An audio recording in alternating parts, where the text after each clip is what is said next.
The views and opinions of this broadcast do not reflect the views and opinions of Armed Media, UNU Productions, and its affiliates. Enjoy the show.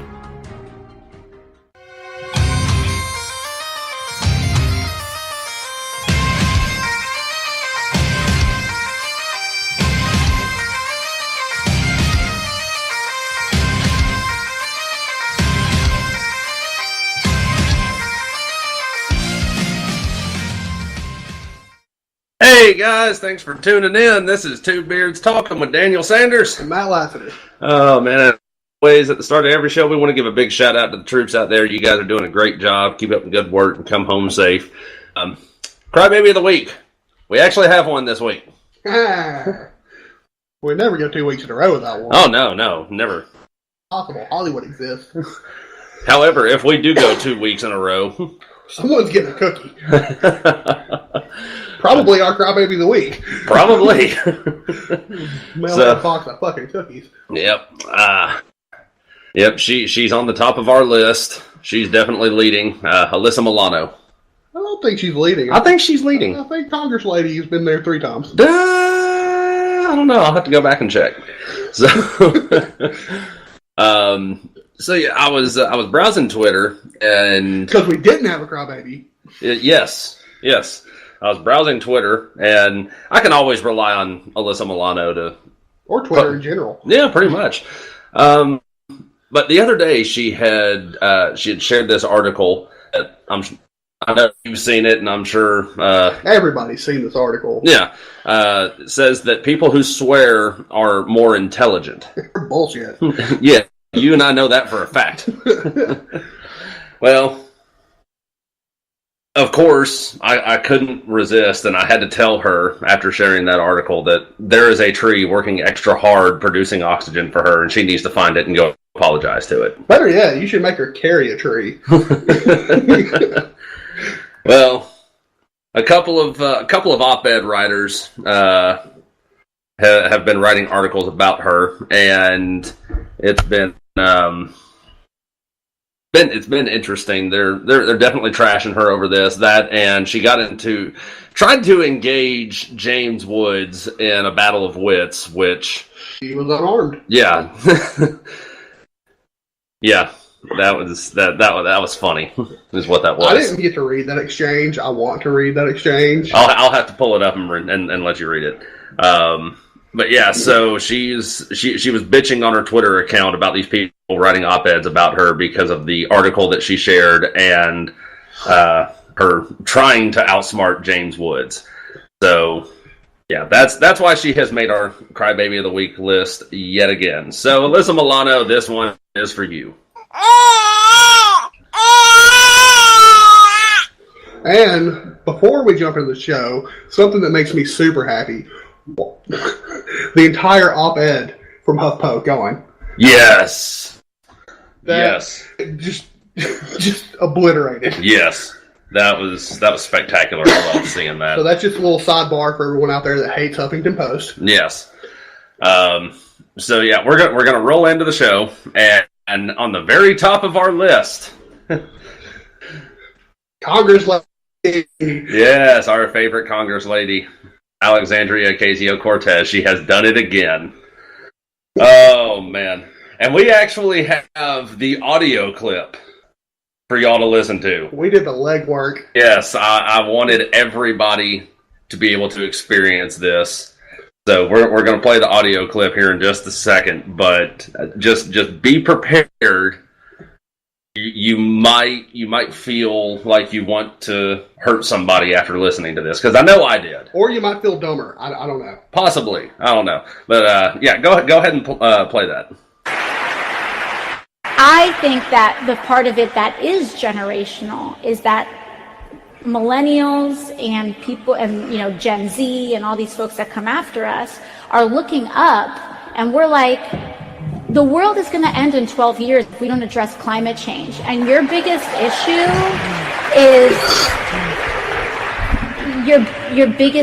is how are we going to pay for it? And this is the war. This is our World War II. So yeah, that was the clip. It's funnier every time I hear it. It really is. The first thing that we're going to talk about, the world is going to end in 12 years because of climate change. Man, we would have to really just ramp up the fuckery. We really, yeah. Like, we're talking taking catalytic converters off cars. I don't know. Quadrupling flights. Everyone needs a super yacht. What else can we do that's really stupid? Elect more Democrats. So it's a laundry list of things we would have to kill the planet in 12 years. I love that arbitrary, just out of the hat number. Yeah, 12 years. Should have went with 10. A little bit more psychologically satisfying. Yeah, a little more round number. Yeah, I mean, the 10 Commandments seems pretty definite. Yeah. 10 years till we all die. Yeah. I might take notice of that one. 12, fuck off. Yeah. Yeah, that... Oh, my God. 12 years we have if we don't fix climate change. Well, sweetheart, climates always change. Kind of what they do. That's... Yeah. But the one that really pissed me off was her comment that this is our World War II. I don't even classify this as our Desert Storm. You know, the last time I checked, we've already had World War II. Yeah. And that was, you know, it was a few years ago. So this would then be World War II, the redo? I don't even, maybe? I don't know. The World War II ending? Like, how do you say that climate change is anywhere near a world war? That is beyond me. Yeah. And I just, oh my God. The amount of stupid in that 30-second clip. It was impressive. It really was. And for all of you people out there that may be Democrats that are thinking about running for Congress or anything, she's setting the bar high, people. Yeah. So if you want to impress us from now on, you're going to have to go big. We're talking loss of limbs here. Big. But you know, I would really, you know, I posted the video on our Facebook page. Yeah. From that interview. Saw that. And I would really, you know, when I posted the video, I said, you know, I wanted to get a World War II veteran's opinion on this. Oh my God. I don't. I'm terrified. For somebody to try and compare what her generation is going through with climate change to World War II. And the horrible atrocities that happened. Yes. I mean, it was yesterday, if I remember the calendar correctly, yesterday was National Holocaust Remembrance Day. I believe so. So, yeah, this is just... I mean, how stupid does one person have to be? I've never... I don't know. I've never felt so sad and sorry for someone in my life. Like, it's okay. Here, full stop. Truth. We did have to edit that clip down a little bit because when you play it in its full with all the ands and the pauses, it sounds like her brain.exe is failing to load, and it doesn't sound like a coherent statement. But when you take all the pauses and the ands out, and it sounds like an actual thought-out, rational argument, that makes it worse. Yeah, and it's not... Okay, so she says that we only cut out two ands, one at the beginning and one at the end. She had a freaking stupid sandwich with and. Yeah, exactly. That was helping her. Really was it? I don't think it was. It was, because, you know, if you say something and your brain is breaking, usually you don't narrate that, but she does. I think her brain broke a long time ago. But you usually don't narrate the break. She does. But you take out the brain breaks and just make it one concise statement. It's so much worse. It's like she put thought into that.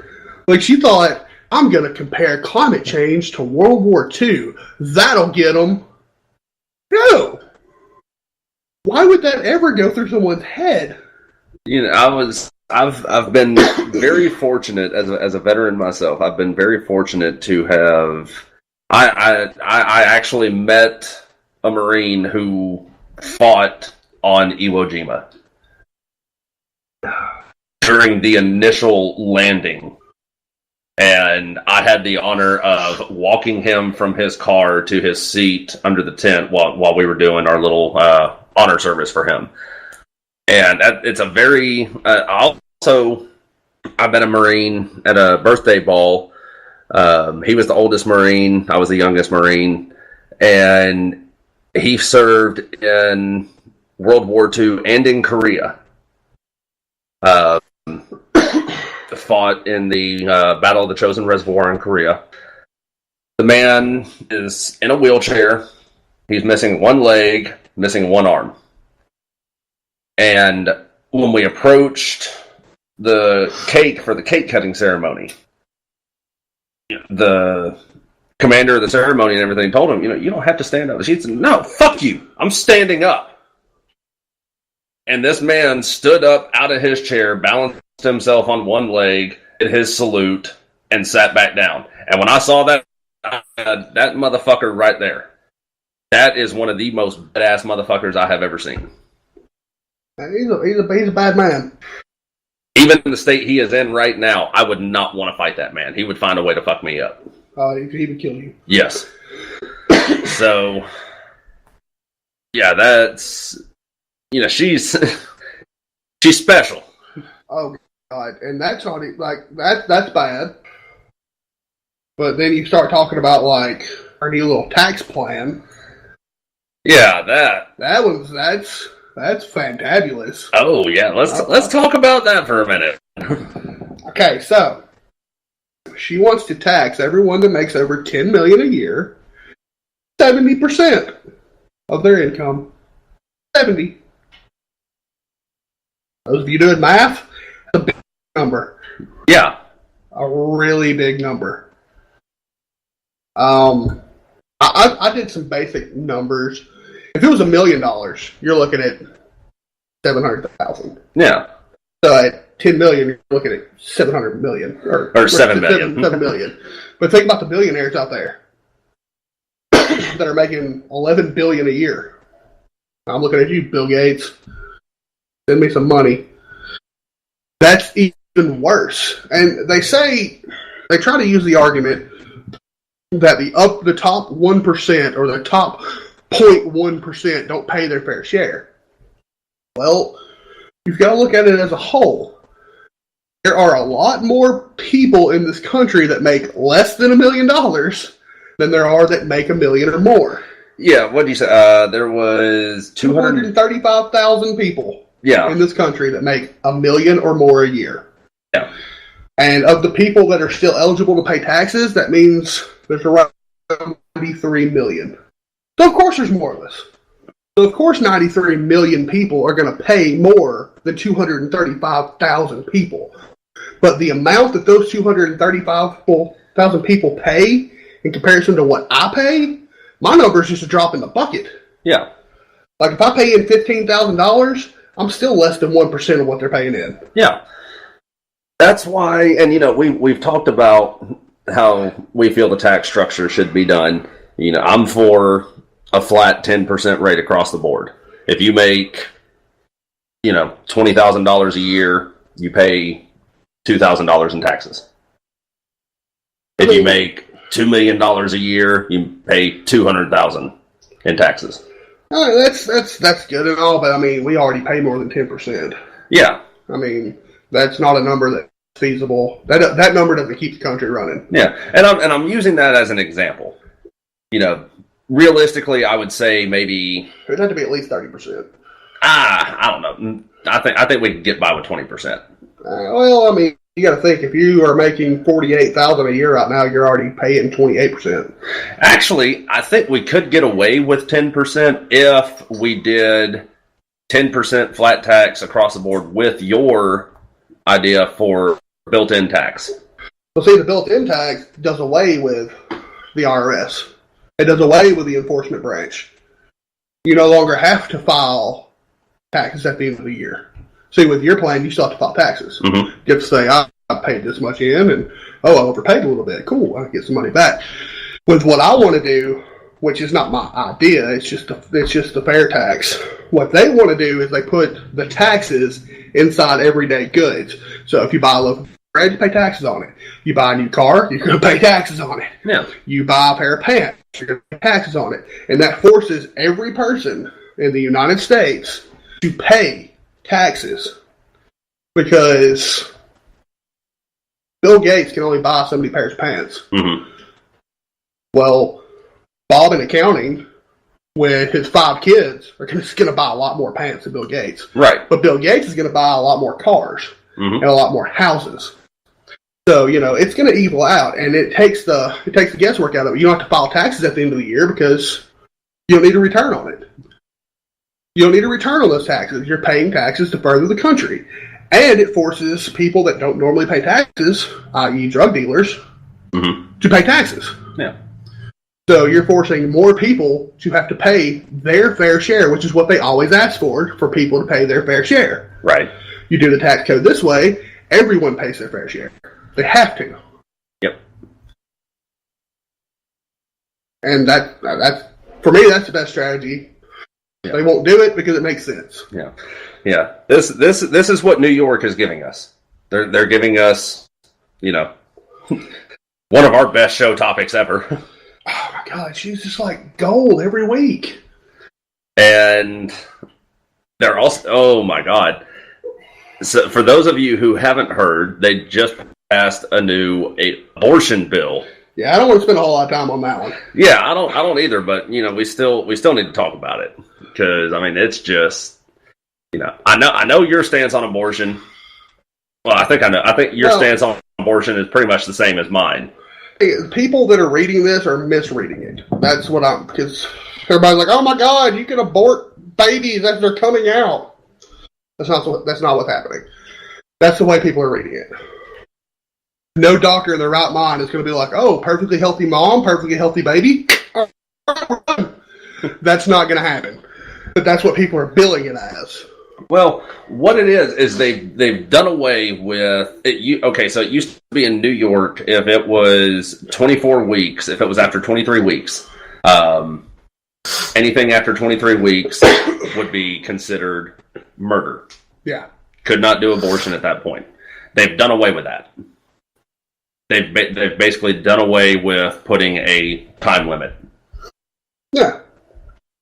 So what they're saying is, if, say, it's late in the term and they find out that if the mother tries to give birth to the child, it could create serious health or potential death to the mother, or if the child's not viable, then yeah, they can justify a late term abortion. But they're also putting in a thing in there that I read that said if it could possibly cause undue financial, mental, or physical stress on the mother can have the abortion. Yeah, but that's that is something. But it has to be signed off on by a physician. But that's a decision you make before 24 weeks. Yes. You know before 24 weeks if you can afford that 5th child. Right. So anybody that gets pregnant, gets up to 24 weeks and goes, I don't think I can afford this baby. I think you do that in weeks 1 through 23 as well. Yeah. So budget better. Yeah. Or mass protection. Some people do, some people don't. To each their own. Yeah. So, yeah, it's just it's a pretty jacked up situation all the way around. Yeah, the main issue is all the freaking people, all the pro-life people, and I don't have a problem with pro-life people. I get your argument. Yeah. I really do get your argument. But at the same time, when you take it out of context, it makes you look bad. Right. And that's not good. Yeah. So, yeah, I agree with you. We're not going to dwell on that too much. And we're not even going to segue into this next topic either. Toxic masculinity. Damn it. There's our segue. Son of a bitch. We were doing so well. This as far as news goes, this is kind of old news because this first came up a couple of weeks ago. But Gillette released a commercial, and I haven't even seen the commercial. I've just read the articles about it and everything. I watched it. But yeah, basically from what I read, it's basically like men are keeping men in check. Yeah, basically that's the whole premise of the commercial. If I see you doing something fucking horribly wrong, I can be like, hey man, don't fucking do that. Yeah, but then from the little snippets of it I've seen, it's like, a hot woman comes walking out of a store and a group of guys are standing there and one of the guys is staring pretty hard at her. And he was actually catcalling. Well, he actually did do the catcall thing, which, again, on that topic, 10 years ago, women found that flattering. Yeah. I mean, I'm not saying, you should say really, really messed up things to them, but, no. If a girl come walking by and you're like, man, you're beautiful. Yeah. They used to find that flattering. It made them feel good. But now with third wave feminism, you can't even say hello without, somebody in a pussy hat threatening to kill you. No. It's, toxic masculinity, I was reading this article that said, the Marine Corps is basically, it's bad because it's promoting toxic masculinity. No, I don't think it's promoting toxic masculinity. Well, the thing about, this is kind of like the term assault weapon. I don't know where this toxic masculinity came. I know masculine. Well, there is toxic masculinity. I'm not saying that it doesn't exist. But they are taking it to the extreme. They're saying that any little thing you do could be considered toxic masculinity when 10, 15 years ago it was just considered a normal thing that guys do. So, say I open a door for my woman. Could that be considered toxic masculinity and what they're saying? Nowadays, yes. By their terms, yes, it could be because you assume that she couldn't open that door. See, chivalry really is dead. And they killed it. Yeah. I've been trying. I still do that shit. Well, we're from the South. We always will. Yeah. I still open doors. Even if I'm not dating a woman, I'll still open a door for a woman. I'll still pull a chair out for a woman. I mean, if we're walking down the sidewalk, I'm walking on the side closest to the road. That's just how we were raised. That's I don't know how it is. I know that's a Southern thing for sure. I don't know what goes on up north. Never really lived there, but I know that's definitely a Southern thing. We've always done that. I was raised to do that. Yeah. And to tell me that I'm wrong for opening a door, I'm not saying you can't open the door. I'm not saying you don't have the physical strength or the ability. I'm just saying, like, here, open this door for you. Yeah. Like, one less step you got to take to get inside this place. It is the gentlemanly thing. It's not the masculine thing. It is the gentlemanly thing to do. I mean, with all the talk of toxic masculinity, they're talking about, that men are screwing up boys. Like, we're messing them up and we're making them horrible people for the next generation. And there have actually been studies, and they said that a lot of the people that have really deep-seated issues later in life are the kids that grew up in a home without a man, that didn't have a father. Yeah. Those are the ones that have the issues later in life. I mean, that's what, if your father did his job, he taught you how to treat a lady with respect. Absolutely. And he taught you when to fight and when to walk away. Mm-hmm. Those are two of the biggest lessons your father will ever teach you. Right. And when you take that out of the home, you know, I mean, now you got to learn it on your own. Yeah. And I'm not saying that it's, you know, every case is like that, but I have seen cases. You know, imagine what it's like for a child growing up in a home without a proper father figure, watching a mother just constantly bringing guys over. No, you know, got a guy this, and I'm not saying the mother's a prostitute or anything like that. I'm just saying, you know, she. Well, you are painting a picture. We'll let you finish this one, Picasso. Oh man, I'm not saying the mother is a prostitute or anything like that. I'm just saying, you know, some women like this, and I know some women like this that, yeah, you know, they sleep around. I'm gonna just throw it out there. They sleep around. Yeah. Imagine what that's doing to the child. Well, I mean, I don't know. Because then you get into that whole double standard where if a dude sleeps with a lot of girls, he's a legend, but if a girl sleeps with a lot of guys, she's a whore. You know, that is a double standard. It really is. I mean, so I don't believe. I mean, just because you're a sexually active person doesn't make you a whore. Yeah. And I don't know, because I don't know many women that are like, oh, hey, this is my boyfriend for this week, little Billy. Meet him. Oh, next week. Oh, this is my new. No, I don't see that happening often. It doesn't happen often, but I'm not saying it doesn't happen, but I've never seen it happen often. You know, if you were to pick 100 households that, you know, had no father figure, single mother, I'd say the number would probably be less than 10. Well, you know, and I don't even know if it's that high because I grew up in a house with a single mom, and she worked 2 jobs to make sure I had everything I needed and most of the things I wanted. Don't make that joke. I see the joke rolling around. It wasn't always that way, fuckhead. I see the hamster turning. Oh, man. Yeah. And hey, you gave us a segue. You mentioned double standard. We're going to roll into that double standard. Oh, we're going to skip that one and get that? Oh. No, we'll go back to that one. But yeah, we're going to roll into that double standard one right there because that's a segue. Segue. We do that on the soundboard. So, the double standard on clothing. Oh man, this one. If you say this to a feminist, prepared for the pussy hat to come out, be prepared to get barked at and cornered, possibly beaten with a tire iron.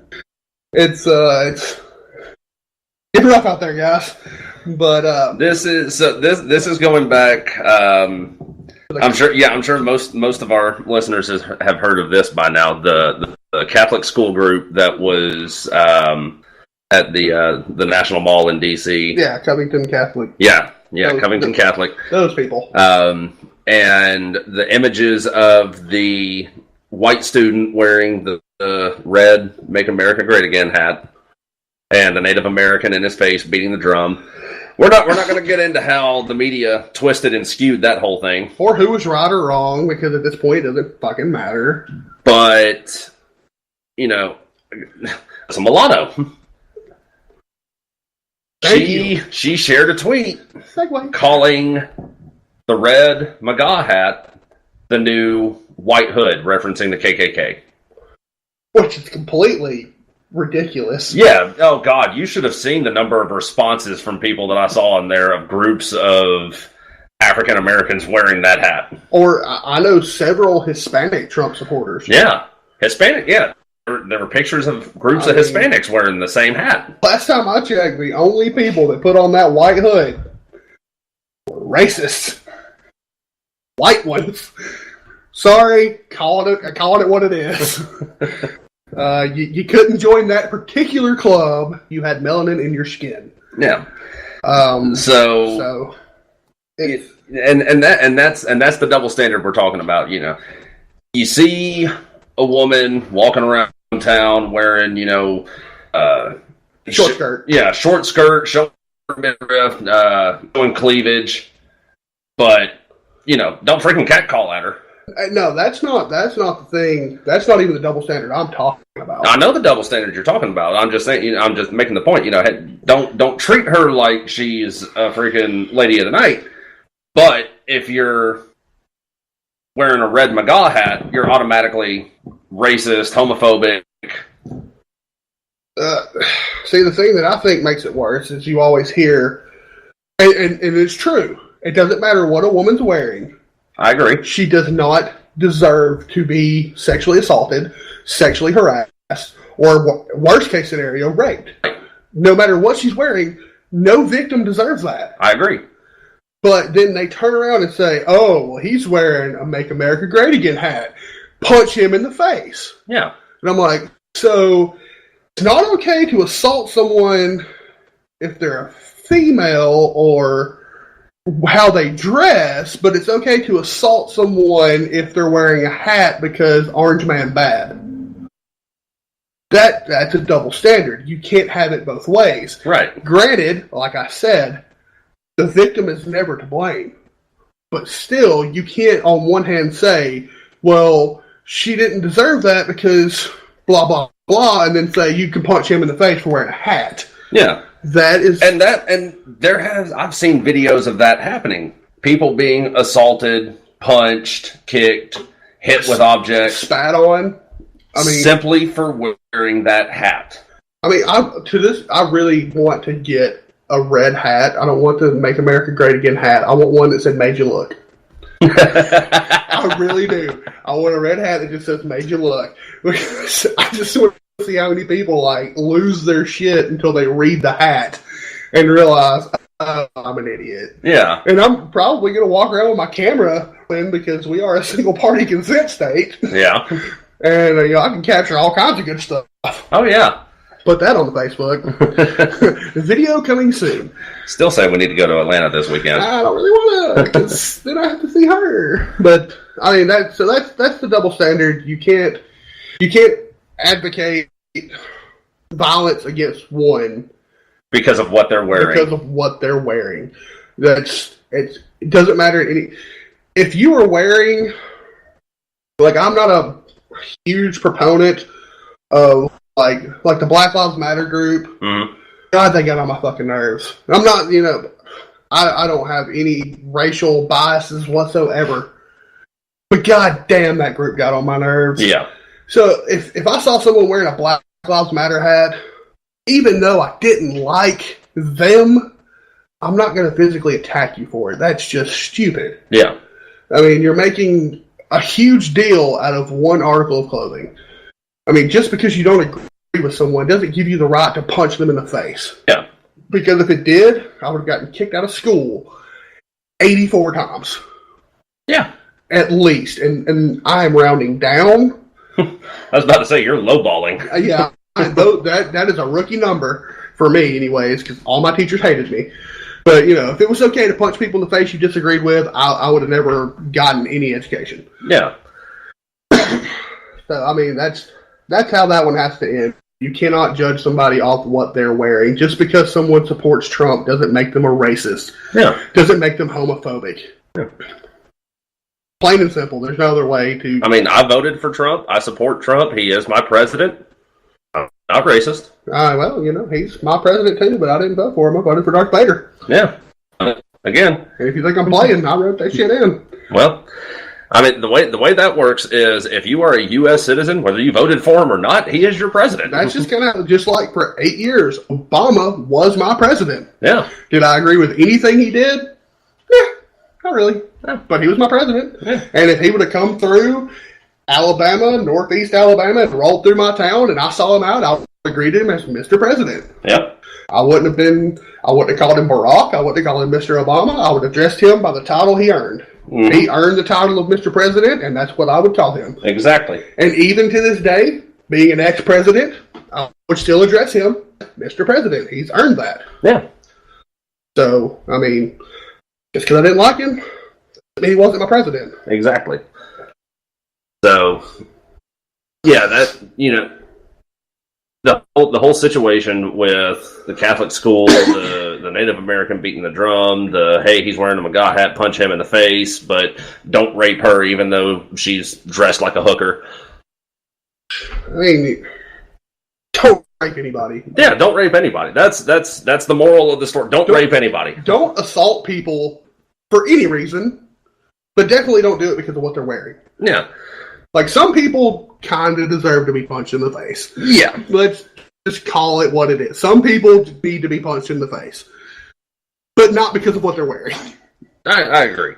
I've met several people that I'm like, man, I wish I could just tune you up right now. But it had nothing to do with anything they were wearing. I can promise you that. I will. If I punch you in the face, it's not because of what you're wearing. It's not your hat. I'll pick it back up for you and hand it to you. How about that? I can't. I don't even. My brain. I think it stopped braining. Brain EXE is not working. Yeah, it failed to load. You gotta hit Control-Alt-Delete. So, the shutdown. No segue. The shutdown has reached a temporary end. Man, we were going for the gold, too. And President Trump is scheduled to give his State of the Union on February the 5th, I believe is what I read. Pelosi's getting her flop. I don't know. We need to look into that. Did he write a letter saying, okay, you're not grounded anymore? Like, you can come out of your room. Yeah. All right, children, out of your room. Time. Playtime. But, during the whole shutdown, you can call me a conspiracy theorist and whatever, but I am firmly of the belief that the Democrats kept the shutdown happening. They did. And it's not a conspiracy theory. They wanted. Okay. Trump didn't want a shutdown. Trump didn't need a shutdown. A shutdown makes Trump look bad. But they could have come to an agreement. Well, the thing about this, Trump did call for the shutdown. Trump did initiate the shutdown. He did, but he did not want shutdown. No, he didn't want it. It was which he said it. I will do it if I have to. I mean, it's not like he said it with a giddy voice. I mean, no one lightheartedly shuts the government down except for that one time, I think, when Reagan did it for like a day and a half. Probably. I think he just wanted to go play golf. But usually governments aren't shut down all willy-nilly like. Yeah. It's a pretty serious thing. But you were talking, you said,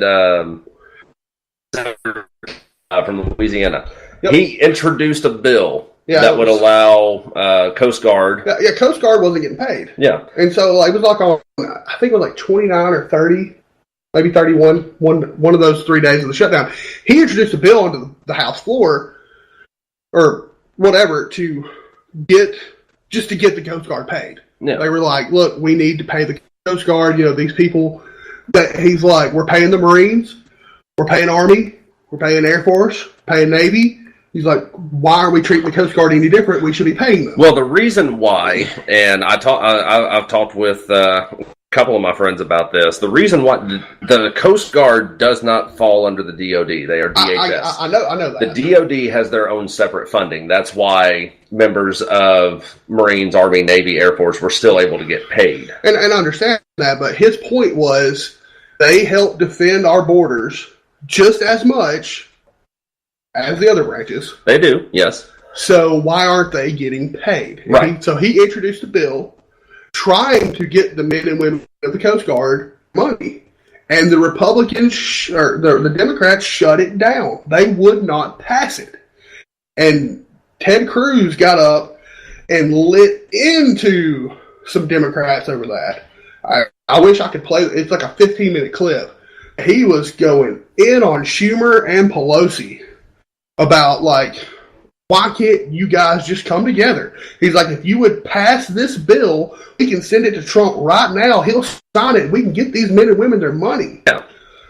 But, yeah, the Democrats saw it as, if we keep the shutdown going long enough, we'll pull support away from Trump. And that's not what was happening. Yeah. Because what most people I don't think realize is in 2013, the Democrats voted for a border wall. They voted for 350 miles of a border wall. Mm-hmm. And Trump was like, all right, we'll make a concession. Let's go down to 200 and some odd miles. Border wall. And they were like, nope. But they voted for 350 miles of it in 2013. Yeah, plain and simple. What it's boiling down to is the Democrats do not want to give it in because the masses are going to blame the president because he's supposed to be the one in charge. Yeah. And nobody's reading between the lines with this. And you've got the media telling everyone, well, this is the president's fault. The president called for this shutdown and this. The president said, look, I'm shutting down the government because I have to. We're going to have the border wall. So now the ball is in your court. I've told you what needs to happen in order for us to get the government back up and running. You need to make it happen.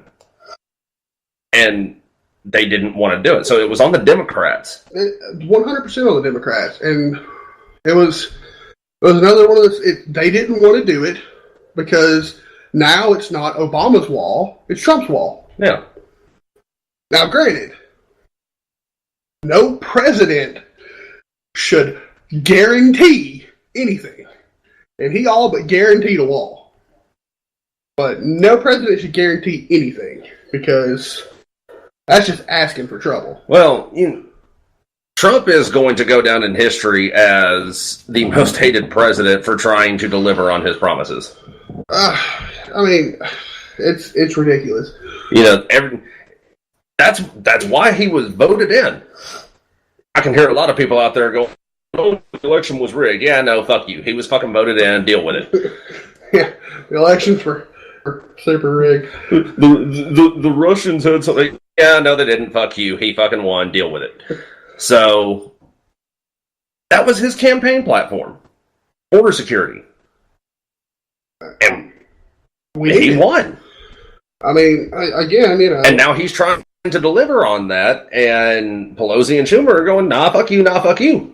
I'm still for, let's just annex Mexico and, call it a day. Give us a little bit more beachfront property. Yeah. But if we're not going to do that, then we do need more border security. And, I watched the Steven Crowder Change My Mind on Border Wall Part 2. And some of these people, man, we're talking about, we want drones at the border. What the fuck is a drone going to do? Oh, there you go, right there across the border. Glad I saw it on my camera. Yeah. And, unless we're using, Predator drones. Those are effective. Although, could create an international incident. It could. But they are effective. Somebody shared the idea of taking our side of the border, that entire stretch of our side of the border, and turning that into an impact area for like mortars and artillery and all kinds. My God, you make it through here, you earned it. And just anytime a unit needs to do training or a live fire shoot, just send them out there. I'm telling you, you make it through there, we'll shake your hand on the other side. I'll be the first one down there with a bottle of water and a congratulations. Like, holy shit, you did that with a baby? Impressive. Like, there was another one I liked that said, go ahead and build the wall, but make it like a Ninja Warrior contest. Yeah. Really good. But, like I said, the Democrats voted for 350 miles of border wall. And then here was the issue. They voted for 350 miles of border wall because they knew Obama wasn't going to do it. They knew for a fact, Obama's not going to put up a wall. Yeah. But Trump damn well will put up a wall. And they were like, oh, shit, we got to do her. Better not vote for that wall. Wait a minute, we have a guy who said he was going to do something he's actually trying to do. Shit! That's not how this government works. What do we do now, Billy? We shut down the government. Keep it shut down. Do not give him funds. Abort, abort, abort.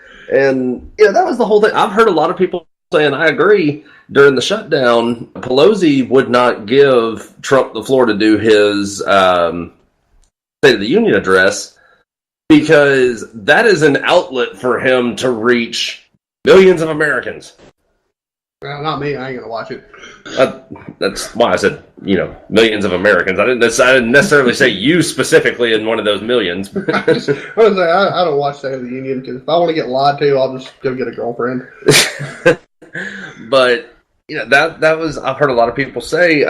Ted Cruz even said, this is a platform for him to reach everybody in America, and Pelosi does not want to give him that platform. She does not want him to be able to speak to the people and tell them what is going on. My favorite thing about this is all the people that are bitching about this border wall are people that are not affected by this border wall. They don't live in Texas. It doesn't affect them. And they're like, no, we can't put up a border wall because this. Well, why don't you go live in Texas in those areas? You might change your tune. And I've seen it both ways. I've seen articles that say, people not affected by the border wall want the border wall, and people in Texas and down there on the border, they don't want the border wall. Well, if anybody out down there doesn't want it, it's more of an eminent domain thing. Yeah, which, I mean, it's like that all the way across the country. We're in Alabama. We're not affected by the border wall. There are people here that want it, and there are people here that don't want it. Yeah.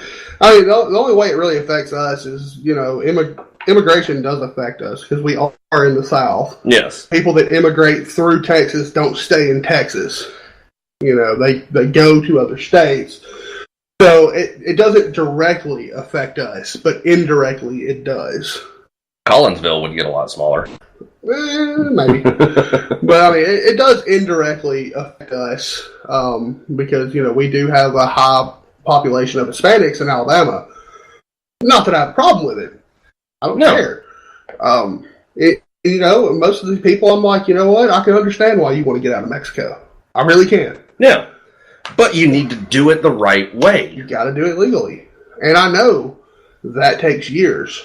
But you know what? If they would give Trump the money for his border wall, let him put up the wall, and then put just a little bit more money into immigration, we might be able to cut that 7-year wait time down to a 6-month wait time. Possibly. I mean, you can put more money into immigration. That's not an issue. I don't care if we put more money into immigration because it benefits us. Yeah. Legal immigration benefits America. Yeah. But on the flip side of that coin, unfortunately, the question has to be asked, where's the money going to come from? Well, I mean, we shut down the stuff that I didn't miss. I mean, how many people went through the airports unimpeded, not getting their nuts grabbed upon? Yeah. Maybe start with the TSA, who's not actually ever prevented a bombing ever in the history of ever. Well, I can't say one way or the other on that. I don't follow news on the TSA. However, I have seen articles of, people bitching because the TSA is doing pat downs on their kids, and their kids are going, "Mommy, why is he touching me?" I mean, why are we filling up little Johnny? That's what I want to know. Well, I mean, it happens. Yeah, I mean, it happens. But I mean, they're not filling them up. They're doing proper pat down procedures. Yeah, and proper pat down procedures requires you to go, okay, well, we've done the initial pat down. Get behind the screen. Take off your pants. Yeah, no. Take off your underwear. No, they're not doing an oil check on them. Turn your head and cough. they're not doing the oil check on them. They do on some people. Not on kids. I wouldn't put it past them. It's, now, unless mom and dad are using their kids as a freaking drug mule. I mean, what about the kid that the TSA, he was autistic, and he did not like being touched. And they were going through TSA checkpoint, and they were like, you cannot pat him down, like he does not like being and that's the thing. It is. You have to treat that differently. And they're like, no, this is our procedure. I'm going to touch him everywhere that he does not like to be touched. His head, I'll start there. Okay. You cannot do that. Well, again, because I don't think he's bringing bombs on the planes. He may very well not be, but the problem is, yes, they do have procedures that they have to follow, and I'm not saying that everybody in the does their job properly, but I can say from my own personal experience doing security measures like that, because I was part of the security screeners at the graduations at Paris Island. We set up metal detectors. We had wands to wand people with. We didn't do, Physical step behind. Yeah. We didn't do step behind the screen and all that crap. TSA does. But we had our procedures that we had. For example, if we saw somebody taking pictures, it's families. A lot of them have no affiliation with the military other than their little Johnny or Susie who's about to graduate. So they're taking pictures of things all over the depot. Well, unfortunately, if they take any pictures that has any part of our security measures in the pictures, that was part of my job. I would patrol around each post. And had to confiscate cameras. Well, I didn't have to confiscate cameras, but if I saw somebody taking pictures, I actually stopped a vehicle one time. They were driving down the road shooting a video. And I stopped the vehicle and I told them, hey, I need to see you delete the video off that camera because you have our security post in there and we cannot, that's a security issue. We cannot let you have that. I just, I don't see the TSA as being something that's been super handy. What I'm saying is airport security does not have to be government. Let the airports hire their own security. Don't make it government. Take that funding, send it somewhere else, like immigration reform. Boom, we just made some money right there. Because, trust me, airports can do their own security. I mean, terrorist attacks happen. It's a thing. They happen. And even TSA might not have stopped 9/11. I mean, well, we can't say for sure one way or the other. I mean, that's, hindsight 2020 and, we can play the what if game. And that's all what that. I'm saying, though. But there's no guarantee that it stops it. I mean, you hear a lot more horror stories coming out of that than you hear, oh, the TSA did such a wonderful job. Yeah. Well, I mean, ever since 9/11 happened. And I'm tired of taking off my fucking shoes at the airport. Well, I got slip-ons now. Fucking easier. Untie my shoe, kiss my ass, slip this bastard off. Ever since 9/11 happened and the introduction of the TSA, I can say, does it make traveling by airplane a hassle? Absolutely. I won't fly. I will not. I'll drive. It depends on where I ain't driving my ass to fucking Japan. Build me a road, buddy. I'm gonna need a road, some Red Bulls, and a bottle of vodka, and maybe some Funyuns. When I went to DC, if I had drove, that would have been like a 10-hour drive. I'm in it to win it, man. But flying, it took me just like an hour and 10 minutes to fly from Atlanta to Baltimore. Yeah, okay, well, I can do one better. My grandmother moved to Arizona, didn't like Arizona. So we flew out to Vegas, spent a weekend in Vegas, drove up to Arizona, packed my grandmother and and her new husband up in a U-Haul, and drove them back across country. Took a couple days. I had more fun driving across country than flying across country. Don't get me wrong. I love doing road trips. I love seeing new places. And this was more of a, I just needed to get away for the weekend, and the fastest way to do it. I mean, don't get me wrong. There were some scary moments, like going 100 through Texas. I didn't want to have to come back to Texas for that speeding ticket. Because they will ticket your ass and expect you to be in court next week. And that's just not going to happen. I'm just going to have a warrant in Texas, let me tell you. I just won't go back. I'll just start checking off states of the union that I can't go back to. So, that's just how that's going to have to work. I will drive before I fly. Yeah. I mean, again, it all depends on what the purpose of the trip is. Because, like I said, I love taking road trips. It wasn't much of a road trip, but Hell, that fucking road trip we did down to Auburn. Oh, that was awesome. That was fun. fucking amazing. I loved it. Well, see, my uncle took it a step further. He had to go to, he got a job, it was some kind of study they were doing, but had the effects of smoking on people or something. It was an actual government job for a little while, but while he was in college. Uh-huh. And so he had to do the training in New Mexico. Something like that. So I flew him out to New Mexico. Well, my uncle doesn't go anywhere without his gun. Yeah. He actually took his gun with him in New Mexico. He had to fly. Yeah. And, there are procedures. And, there are procedures. You can take your weapons. They are stowed below. Yes. They have to be double locked. Yes. Ammunition has to be locked in a separate container. Yeah, it cannot be in the magazine. Can't even have one in the magazine. Yeah. Like, magazine has to be completely empty. Magazine can't be in the gun, even if it's empty. Magazine has to be out of the gun beside it. Yes. Although, surprisingly enough, the slide doesn't have to be locked back to the rear. Huh. Which is surprising. I would assume they'd want the slide locked back to the rear. Well, you see, I would to still prove that it's a clear chamber. Yeah, I would still put a chamber indicator on that thing. Yeah, the flag. Yeah. Yeah. I'd still put a chamber flag on it. So we're running short on time here, so we're gonna start wrapping things up. Hey, don't forget to look us up on Facebook and on Twitter. Follow us, interact with us, and hey, have some fun with us. Help us troll Alyssa Milano. That's always fun. And Ocasio-Cortez. And Ocasio-Cortez, yes. Yeah, absolutely. So that's always a good thing to do. Yeah. So it's been a good show. I enjoyed it. I had fun. Yeah, absolutely. So, again, big shout out to all the troops out there. And y'all come home safe. Keep doing a good job. This has been Two Beards Talking with Daniel Sanders and Matt Lassiter. Thanks for listening, guys.